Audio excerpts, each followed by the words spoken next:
디모데전서 6장 20절에서 21절 말씀을 근거로 하나님의 은혜를 회복하라라는 제목으로 하나님 말씀 증거하겠습니다. 진리 안에 거하라 디모데 전후서 강의 21번째 시간입니다. 오늘 말씀은 디모데전서의 결론 부분입니다. 바울이 디모데에게 목회에 대해서 알려주고 또 구원에 대해서 알려주면서 마지막 결론에 대한 한 줄의 내용인 것이죠. 디모데전서의 가장 첫 번 시작과 또 이 마지막 결론에 나오는 한 가지 단어가 공통된 단어가 있습니다. 그것은 바로 은혜입니다. 디모데전서 1장 2절에 보면 이렇게 말씀하고 있습니다. 믿음 안에서 참 아들 된 디모데에게 편지하노니 하나님 아버지와 그리스도 예수 우리 주께로부터 은혜와 긍휼과 평강이 내게 있을지어다, 이렇게 말씀하죠. 사도 바울은 모든 서신서에, 대부분의 모든 서신서 앞에 은혜를 강조합니다. 은혜가 너에게 있을지어다. 왜냐하면 은혜 없으면 살아갈 수 없기 때문에, 은혜 없으면 구원받을 수 없기 때문에. 또 오늘 결론에도 이렇게 이야기하고 있죠. 21절 하반절 말씀에 보니까 은혜가 너희와 함께 있을지어다. 그 은혜가 우리 가운데 넘치기를 바랍니다. 은혜가 항상 우리 가운데 있기를 바랍니다. 은혜 없으면 우리는 아무것도 아닙니다. 은혜 없으면 믿음도 없고 구원도 없는 것이죠. 은혜가 없으면 자라남도 없고 은혜가 없으면 천국도 없는 것입니다. 나의 공로로 내가 애씀으로 무엇인가 이룰 수 있나요? 아니요. 우리는 아무것도 할 수 없는 존재입니다. 흙과 같은 존재, 먼지 같은 존재가 바로 저와 여러분들 아닙니까? 하나님의 은혜가 임하면 못할 것이 있을까요? 못할 것이 없습니다. 주님의 은혜가 우리 가운데 부어질 때만이 우리가 모든 것을 할 수 있는 주님의 백성이 될 줄 믿습니다. 그래서 사도 바울은 이야기하죠. 내게 능력 주신 자 안에서 내가 모든 것을 할 수 있다. 주님의 능력이 없으면, 주님의 은혜가 없으면 아무것도 할 수 없는 존재이지만 주님의 은혜가 부어지면, 주님의 능력이 부어지면 우리는 모든 것을 다 할 수 있는 존재가 되는 줄 믿습니다. 성경은 이렇게 말씀합니다. 에베소서 2장 8절 우리 같이 한번 읽어보겠습니다. 시작. 너희는 그 은혜에 의하여 믿음으로 말미암아 구원을 받았으니 이것은 너희에게서 난 것이 아니요 하나님의 선물이라. 아멘. 하나님의 은혜를 안다면, 은혜가 우리 가운데 있다면 우리는 절대 교만할 수 없겠죠. 이게 구원도 나에게서 난 것이 아닌데, 믿음도 나에게서 난 것이 아니라 주님께서 믿음도 주시고 은혜도 주시고 구원도 주시고 천국도 다 주님께서 주신 건데 내가 뭘 자랑할 수 있겠습니까? 뭘 내가 했다라고 할 수 있겠습니까? 내가 했다라고 하는 순간 믿음은 없는 것이죠. 은혜는 없는 것이죠. 내 자신만 있는 것이죠.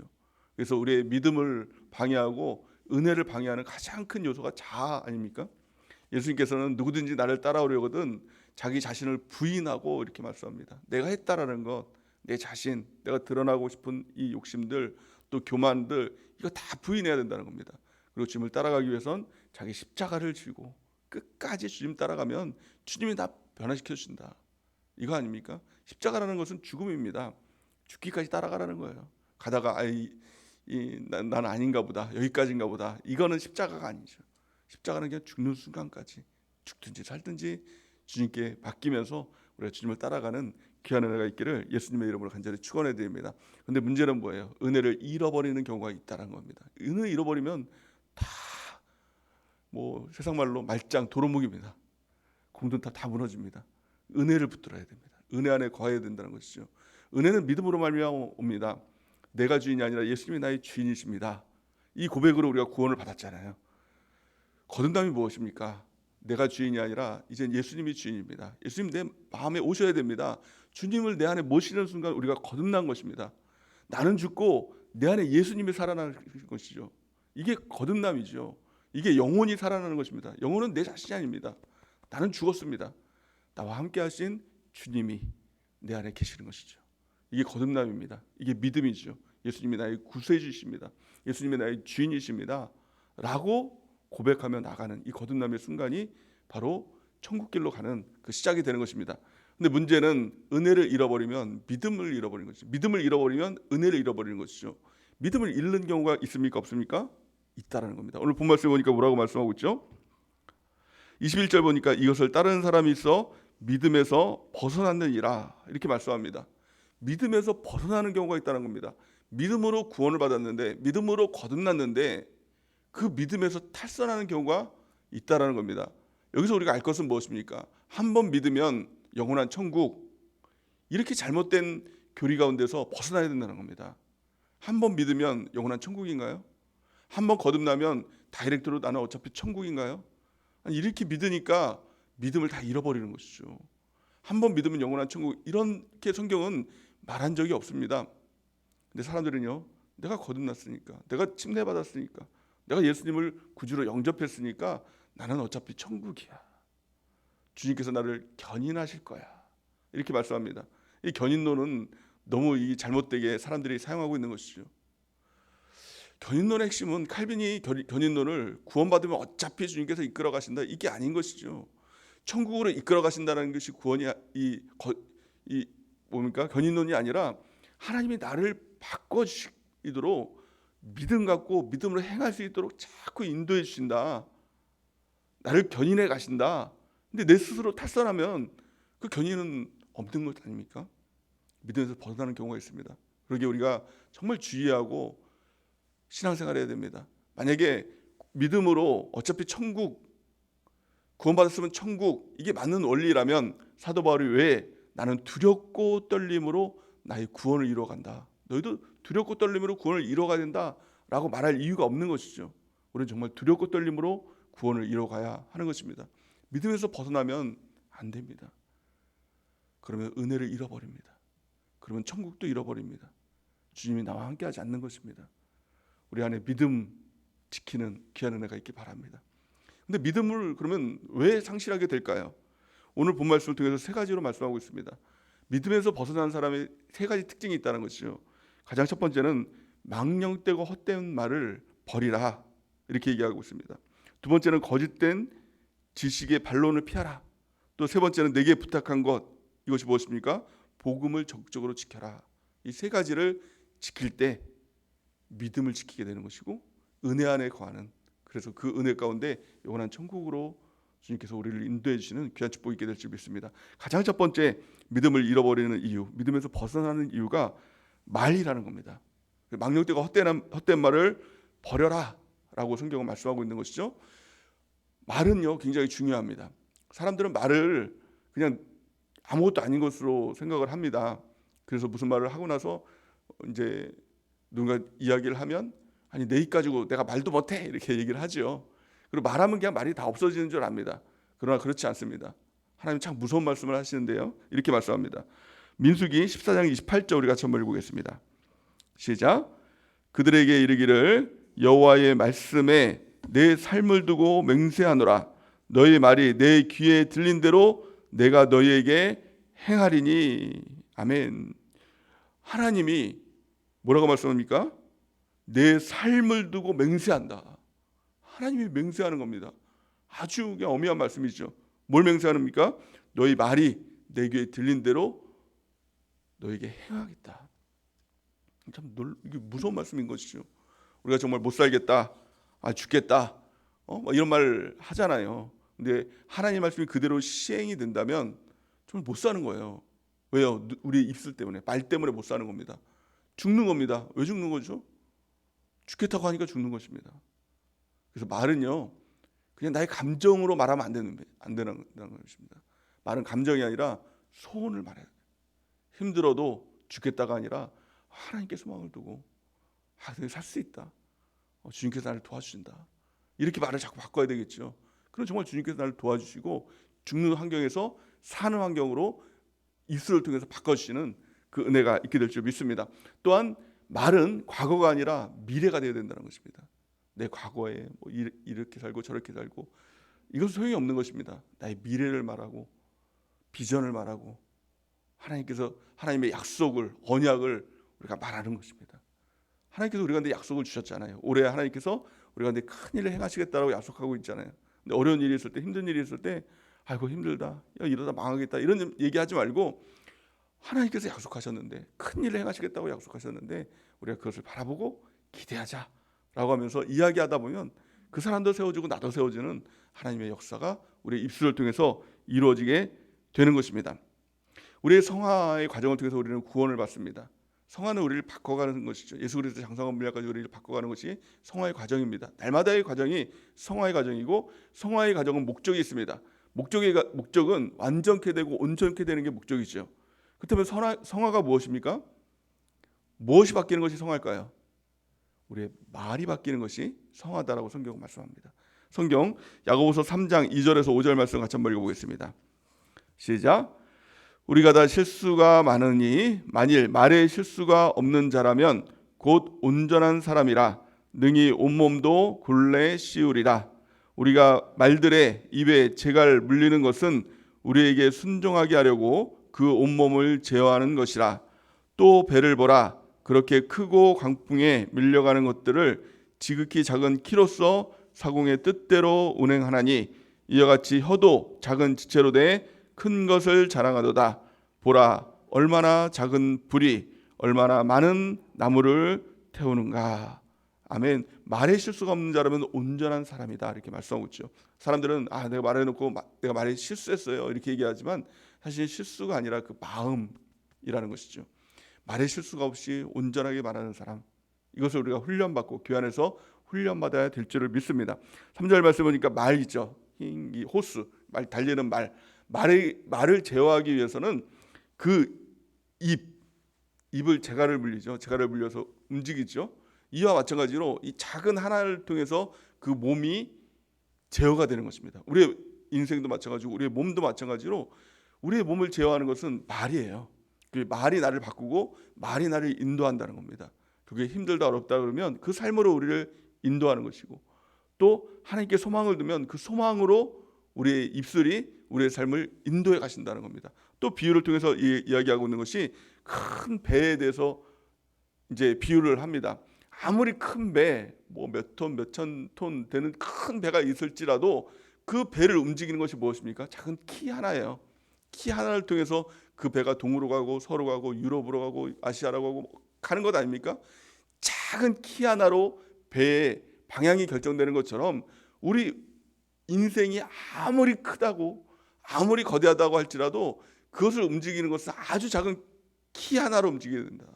그 키가 바로 우리의 입, 말. 그렇게 우리의 말을 제어하고 말이 온전케 되는 우리 모두가 되는 은혜가 넘치길 바랍니다. 특별히 오늘 본 말씀을 통해서 망령되고 헛된 말을 버려라. 우리 입술에서 우리는 습관적으로 망령되고 헛된 말을 통해서 우리의 믿음을 잃어버리고 상실하게 되고 은혜를 상실하게 되는 경우가 부기수다. 아주 허다다는 겁니다. 말로 망하게 됩니다. 말로 믿음을 잃고 말로 은혜를 잃고 말로 지옥에 가게 된다는 겁니다. 그렇다면 망령되고 헛된 말이 무엇일까요? 크게 세 가지로 성경을 통해서 살펴보면 가장 첫 번째는 하나님 섬기는 것이 헛되도다. 하나님 섬겼는데 소용이 없도다 라고 말하는 것, 그를 통해서 이스라엘 민족들이 가나안에 들어가지 못하게 된 것이죠. 가데스바네 앞에서 뭐라고 얘기합니까? 민수기 14장 2절에서 3절 보니까 이렇게 말씀합니다. 이스라엘 자손이 다 모세와 아론을 원망하여 온 회중이 그들에게 이르되 우리가 애굽 땅에서 죽었거니와 이 광야에서 죽었으면 좋았을 것을 어찌하여 여호와가 우리를 그 땅에서 인도하여 칼에 쓰러지게 하려 하는가? 우리 처자가 사로잡히리니 애굽으로 돌아가는 것이 낫지 아니하랴. 이렇게 얘기합니다. 절망적인 상황에서, 어려운 상황에서 아이고 하나님 섬기는 거 다 소용이 없었다. 예수 믿는 거 다 필요 없다. 내가 차라리 옛날로 돌아가는 것이 더 낫다라고 이렇게 얘기하는 거, 원망하고 불평하는 것, 이걸 통해서 이스라엘 민족들이 결국 망하게 되는 것이죠. 우리도 정말 말하는 것, 주의하는 것, 하지 말아야 될 가장 첫 번째, 예수 믿는 거 소용없더라. 기도해봤는데 큐티 하라고 해서 해봤는데 믿음 일기 다 해봤는데 소용없더라. 이 말 주의하기 바랍니다. 그럼 믿음을 상실하게 됩니다. 은혜를 상실하게 되는 것이죠. 우리 입술을 잘 주의하는 은혜가 있길 바랍니다. 두 번째, 망령되고 헛된 말이 무엇일까요? 어쩔 수가 없었다라는 말입니다. 이 사울이라는 왕이 왕으로 세워지고 나서 이 전쟁 앞에서 이 제사를 하나님께 드리고 전쟁을 해야 되는데 이 제사를 주관할 수 있는 제사장인 사무엘이 늦게 도착하는 겁니다. 그래서 그걸 이제 기다리지 못하고 본인이 이제 제사를 하고 전쟁을 치르려고 하는 그 장면에 사무엘이 이렇게 오게 됩니다.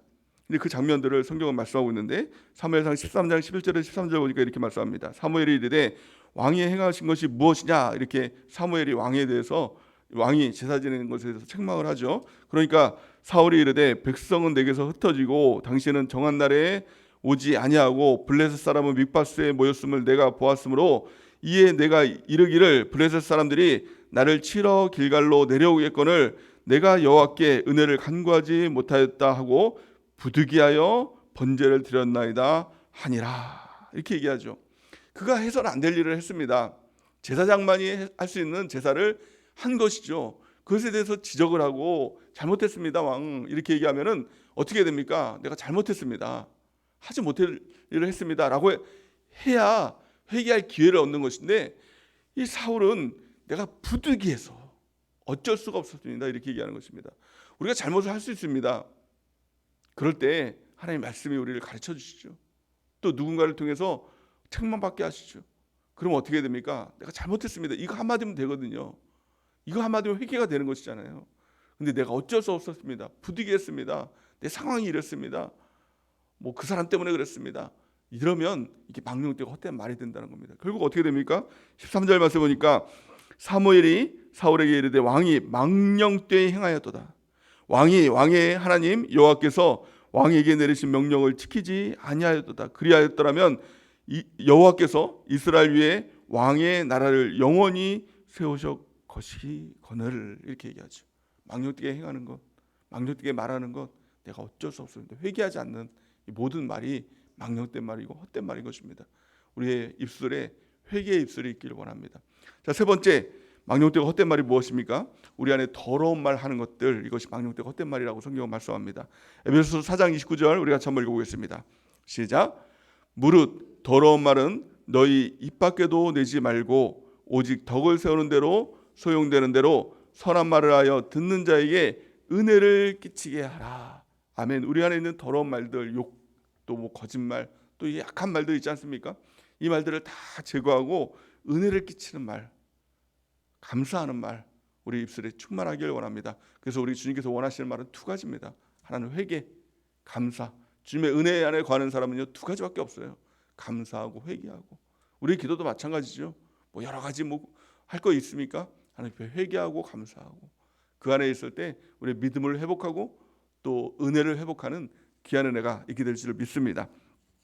두 번째는 우리가 믿음에서 상실하지 않기 위해서, 믿음에서 벗어나지 않기 위해서 중요한 두 번째, 거짓된 지식의 반론을 피하라 이렇게 얘기하죠. 거짓된 지식을 피해야 됩니다. 반론을 피해야 된다는 것입니다. 거짓 교훈을 따르는 사람들은 결국 믿음에서 벗어나게 된다는 것입니다. 바른 교훈에서 흔들리지 말고 믿음을 지키라 하는 것은 아무리 강조해도 지나침이 없는 아주 귀한 교훈이 되는 것이죠. 근데 문제는 이 마지막 때가 되면 될수록 거짓이 판을 치는 시대가 된다는 것입니다. 거짓 선지자들이 많이 일어나게 된다는 겁니다. 전에는 이 거짓 선지자라고 하면 이단, 뭐 정명성, 뭐 그런 사람들, 그런 사람들 다 이단인 줄 알았습니다. 그러나 그렇지 않은 것이죠.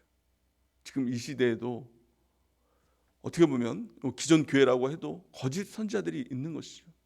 그것을 분별해야 되는 것입니다. 지혜와 지식과 영분별을 통해서 분별해야 된다는 것입니다. 성경은 이렇게 말씀합니다. 마태복음 24장 24절 우리가 같이 한번 읽어보겠습니다. 시작. 거짓 그리스도들과 거짓 선지자들이 일어나 큰 표적과 기사를 보여 할 수만 있으면 택한 자들도 미혹하리라. 아멘. 택한 자들, 거듭난 백성들이라 할지라도 거짓 선지자들이 아주 일어나서 기적도 보이고 뭐 여러 가지 상황도 보이면서 그걸 미혹하게 만든다라는 것입니다. 이럴 때 우리가 중요한 것은 분별력을 갖는 것입니다. 지혜를 갖고 지식을 갖고 영적 분별력을 가져서 분별할 줄 알아야 됩니다. 가장 분별해야 될 한 가지는요, 영생이에요. 영원한 생명, 참된 생명. 우리 지난주에 살펴봤죠. 참된 생명, 이게 없으면 사실은 거짓이에요. 우리 신앙생활의 이유와 목적이 뭐죠? 구원이거든요. 구원의 이유와 목적이 무엇이죠? 천국이거든요. 예수님께서 이 땅에 오셔서 십자가를 지시고 우리를 위해서 피를 흘리시고 또 부활하시고 교회를 주신 이유가 무엇이죠? 구원이에요. 영생이거든요. 하나님이 세상을 이처럼 사랑하사 독생자를 주셨으니 이는 저를 믿는 자마다 멸망하지 않고 영생을 얻게 하려 하심이니라. 하나님의 궁극적인 목적은 영생입니다. 천국입니다. 근데 천국을 이야기하지 않고 천국을 상실한 교회들이 있다는 것이죠. 가만히 보면 많습니다. 너무 많습니다. 천국을 잃어버리면 남는 것이 무엇이죠? 지금 이 땅에 남는 것이죠. 구원을 잃어버리면 남는 것이 무엇이죠? 행복이에요. 궁극적으로 이 땅 행복, 참된 가치, 선한 영향력 여기에만 집중되고 있다면 이건 거짓입니다. 누가 뭐라 해도 하나님의 뜻은 구원인데, 하나님의 뜻은 천국인데, 이 땅에서 잘 살고 이 땅에서 행복한 것만을 이야기하고 있다면 이것이 이상한 것입니다. 그래서 그 분별력을 가져야 될 줄을 믿습니다. 그러기에 가장 중요한 것은 무엇입니까? 성경에 능통해야 됩니다. 성경에서 무엇을 말하고 있는지, 성경에서 무엇을 향해서 손가락을 가리키고 있는지, 방향을 가르치고 있는지 그걸 명확히 우리가 깨달아야 된다는 것입니다. 성경은 이렇게 말씀하죠. 디모데후서 3장 13절에서 15절 우리 같이 한번 읽어보겠습니다. 시작. 악한 사람들과 속이는 자들은 더욱 악하여져서 속이기도 하고 속기도 하나니, 그러나 너는 배우고 확신한 일에 거하라. 너는 내가 누구에게서 배운 것을 알며 또 어려서부터 성경을 알았나니, 성경은 등이 너로 하여금 그리스도 예수 안에 있는 믿음으로 말미암아 구원에 이르는 지혜가 있게 하느니라. 아멘. 성경을 잃어버리면 교회 안에서도 악한 사람들과 속이는 사람들이 더욱 많아지고 더 악해져서 속이기도 하고 속기도 하는 일들이 이루어지게 된다는 것입니다. 우리가 해야 될 것, 진리를 붙들어야 됩니다. 성경을 붙들어야 됩니다. 성경을 잘 알고 성경을 자녀에게 가르쳐주고 성경을 또 믿지 않는 자들에게 알려주고 가르쳐주는 일들을 통해서 성경에 능통한 자가 되는 은혜가 있길 바랍니다. 진리를 붙들면, 진실을 붙들면 거짓은 떠나가게 되는 것입니다. 가짜는 떠나가게 되는 것입니다. 진짜 붙들어야 가짜 떠나갑니다. 우리가 성경에 더 집중하고 성경을 읽고 또 묵상하고 또 그 성경대로 순종하고 행함을 통해서 성경에 능통한 저 여러분들에게는 은혜가 넘치길 바랍니다. 마지막 세 번째는 너에게 부탁한 것을 지키라, 이렇게 해야죠. 이것은 복음이죠. 복음 지키는 일에 우리는 힘을 써야 할 줄 믿습니다. 성경은 이렇게 말씀합니다. 로마서 1장 17절 우리 같이 한번 읽어보겠습니다. 시작. 복음에는 하나님의 의가 나타나서 믿음으로 믿음에 이르게 하나니, 기록된 바 오직 의인은 믿음으로 말미암아 살리라 함과 같으니라. 아멘. 믿음은 오직 복음을 통해서 이루어지게 된다는 것입니다. 복음에 하나님의 의가 나타납니다. 그래서 믿음에서 믿음으로 이르게 한다, 성장하게 한다, 믿음이 자라나게 한다라고 말씀하고 있는 것이죠. 우리가 복음을 잘 알길 바랍니다. 성경을 통해서 복음을 잘 알고 또 우리가 영적 리더 담임 목사님을 통해서 우리가 그 복음에 대해서 듣잖아요. 주일날 말씀. 그래서 한 번 듣는 것에서 끝나는 것이 아니라 유튜브를 통해서 듣고 또 우리 셀레벨을 통해서 그 말씀을 같이 나누고 그걸 통해서 복음이 내 안에 거하게 만들어야 된다는 겁니다. 뿐만이 아니라 그것을 잘 알고 그 복음을 전하는 자가 되는 것, 이것이 사명인 것이죠. 그럴 때 복음을 지킬 수가 있는 것이고, 그럴 때 우리의 믿음이 흔들리지 않는 믿음이 되는 것이고, 그 믿음을 통해서 하나님의 은혜 안에 거하는 자가 되는 것입니다. 하나님의 은혜를 통해서 우리는 구원을 받습니다. 처음부터 끝까지 은혜입니다. 거듭남도 은혜이고 자라남도 은혜이고 완성됨도 은혜이고 천국 입성도 은혜입니다. 은혜를 이루는 가장 중요한 수단은 믿음입니다. 믿음 지키길 바랍니다. 또 그 은혜의 수단으로 주신 성경 붙들고 성령 붙들고 교회 붙들어서 항상 은혜 안에 가는 우리 모두가 되는 귀한 축복이 있기를 바랍니다. 그래서 우리의 말을 주의하고 또 거짓 이 반론들, 성경에서 반대되는 거짓 반론들이 참 많죠. 만약에 이러면 어떻게 하겠습니까? 저러면 어떻겠습니까? 뭐 이래도 천국입니까? 저래도 천국입니까? 이런 거짓 반론들 다 제거하고, 그리고 마지막으로 복음 붙들고 복음을 배우고 복음을 알고 복음을 전함을 통해서 하나님의 믿음을 지키고 은혜 안에 거해서 영원한 천국을 향해서 우리가 한 걸음 한 걸음 나가는 우리 모두가 되는 은혜가 넘치기를 예수님의 이름으로 간절히 축원해 드립니다. 우리 하나님께